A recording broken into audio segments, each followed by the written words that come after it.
Hey everybody, we have a very interesting video today. I went to Indeed and I gathered up 100 different cybersecurity AI jobs. Not every job is going to have AI in the title, and if it doesn't, it just means it was like really heavily integrated in the job description. So all the ones that are blue here have AI in the title, and I'll make all this available for you. You can go to the description, you can just like look through it at your leisure. I want to gather up all these jobs and do a deep analysis on it and see what people are asking for, like what employers want to see in terms of cybersecurity as it pertains to AI going forward, so you can have an idea of what to study to make yourself marketable for the future. This was extremely hard to put together. Like I said, like not every job has like AI in the title, and some jobs only have like AI in the title, but it's like heavy security requirements like in the actual job description. So I did all this by hand and I looked through them manually and I just put them all in this spreadsheet. This is the actual description from Indeed. This column is the posted salary. This is the URL where you can see the job. This estimated salary is like the difference between these, or like the average. And then if this says like open AI estimate, it means the salary was estimated based on the job description, if that makes sense, just so you know what we're looking at. So we're just going to do a brief overview and see what we can see in terms of trends between the jobs. We're going to look at what is required for AI and ML specifically, like artificial intelligence, machine learning. We're going to look at what is required for security specifically, and then we're going to go over a career overview, and then I'll kind of give my final thoughts. All these jobs are like heavily integrated between cybersecurity and AI. So the average salary floor, like the average min salary, 145K between all these jobs, average ceiling, 215K, absolute lowest job, and these are like in order of salary. So if you want to like look through them, the lowest one is about 56K, and the most expensive job on the high end, 390K, which is the senior director of engineering. And the top 10 programming languages mentioned in the job description, I could have like told you this, but Python is number one, like by far. It's like twice as much as number two, Java, and then Golang. If you have like no idea how to code or anything, I would just recommend learning Python. I'll put like links for like all the stuff I'm recommending and like roadmaps and everything in the description, including like a link to this thing as well. So like don't worry about it too much. Cloud platforms, Azure surprisingly is number one. Not surprising to me, but Azure's number one.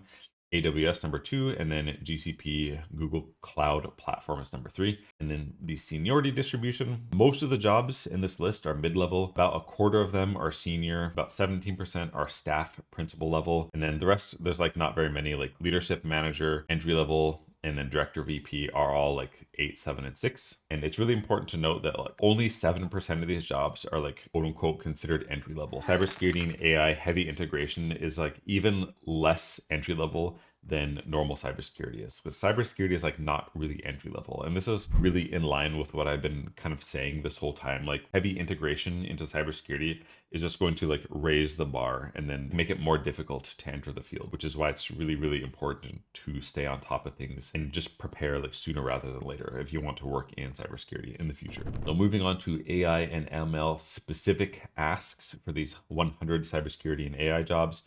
Machine learning comes in at number one. It's listed in 57% of the jobs. Then AI governance comes in at number two, 50%, which is really, really huge. AI governance is an easy way to put it is like making rules around how the AI is used to keep it like ethical and that type of thing. Number three at 40%, agentic AI and AI agents. Number four at 30%, LLMs.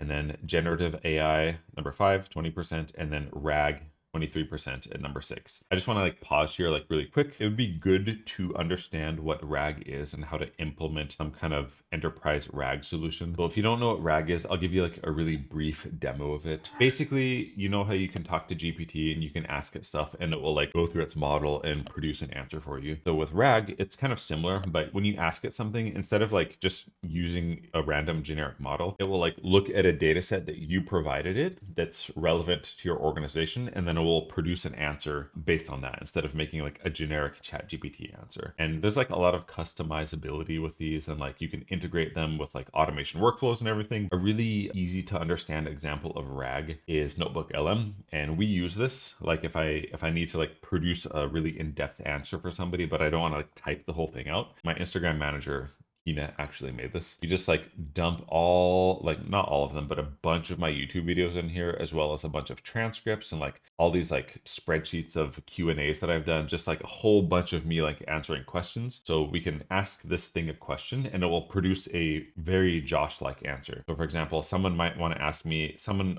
is always asking me this like really generic questions like, how do I get into cybersecurity from zero? And this response, if I want to be serious with them, it's like a long response and it takes a lot of energy for me to like type out. But with this thing, this is kind of like RAG. It uses like a RAG-like functionality. So basically we can just ask it this and it will produce this like nearly perfect answer. Like this is something I would say, right? Like build your foundations early by getting this, do this, get hands-on experience, consider joining the cyber range, like etc. And then all the stuff that it spits out, it will give like references to like where it got the information from.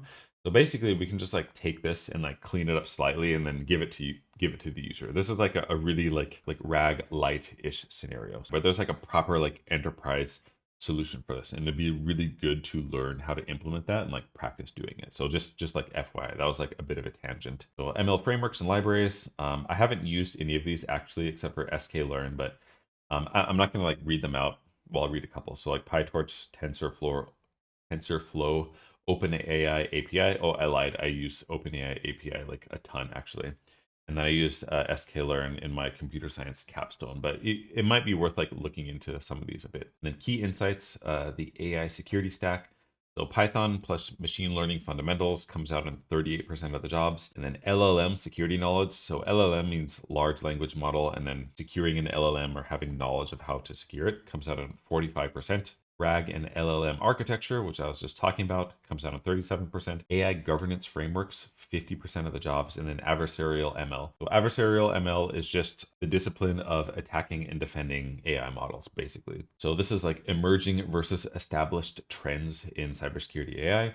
So rising is AI agents and agentic AI at 40%, RAG architecture 23%, NIST AI RMF. I would definitely just like spend some time with ChatGPT and like go through this and like learn what it is and how to use it. So that's like NIST AI risk management framework, LangChain, AutoGen. I don't know what CNAP/Wiz is, and then adversarial ML is attacking and defending language models or AI models. And this is the stuff that's like already established and stable that appears in a lot of the job descriptions. So Python, CISSP, of course, if you want to work in cybersecurity AI in the future, just get CISSP. It's like really strong anyway.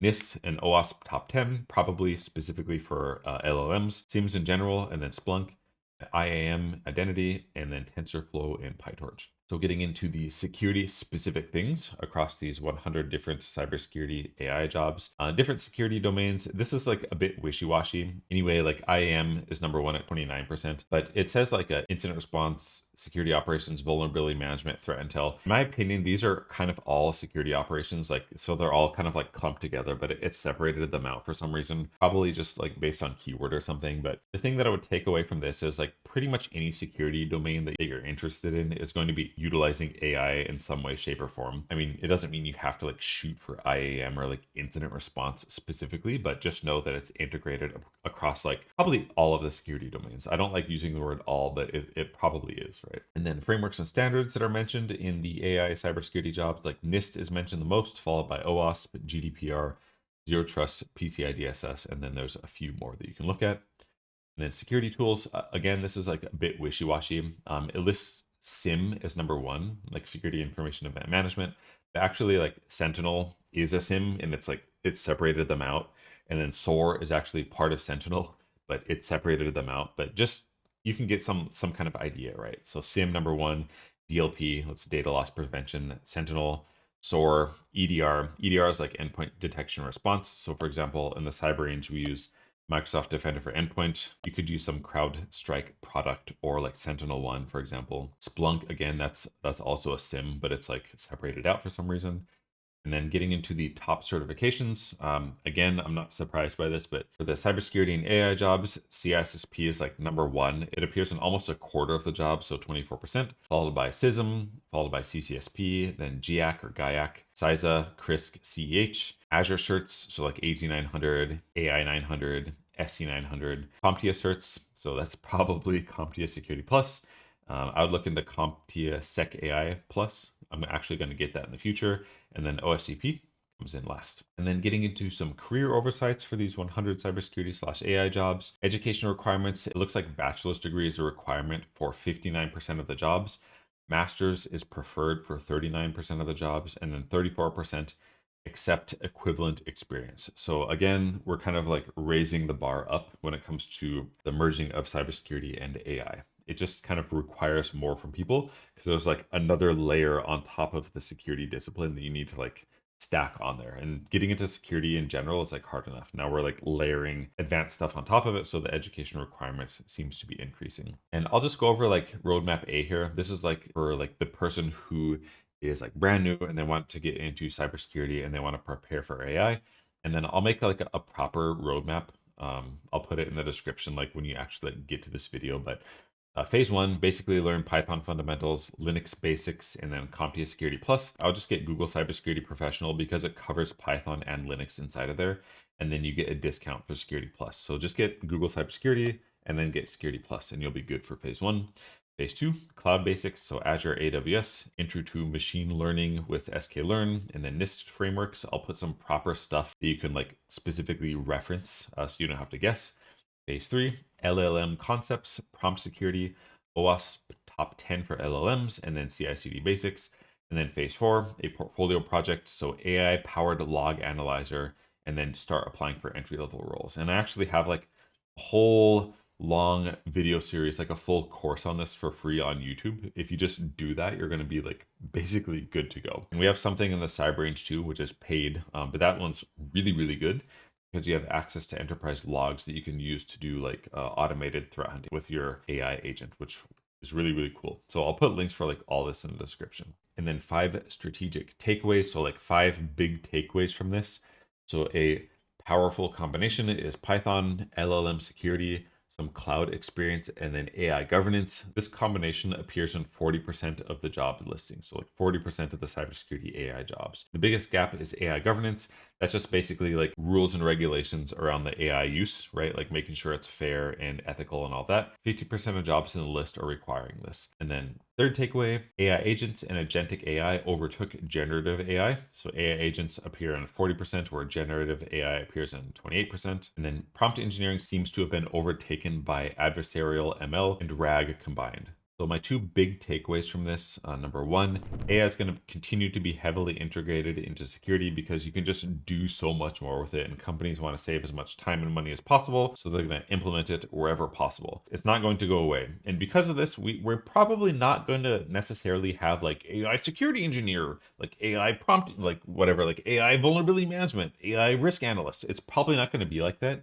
It's just going to be normal like security engineer, GRC analyst, vulnerability management engineer, like this kind of stuff. It's just going to have AI integrated into it. Like it's going to be like just assumed that it's going to be inside. We're not going to necessarily be calling these jobs like AI blah blah blah.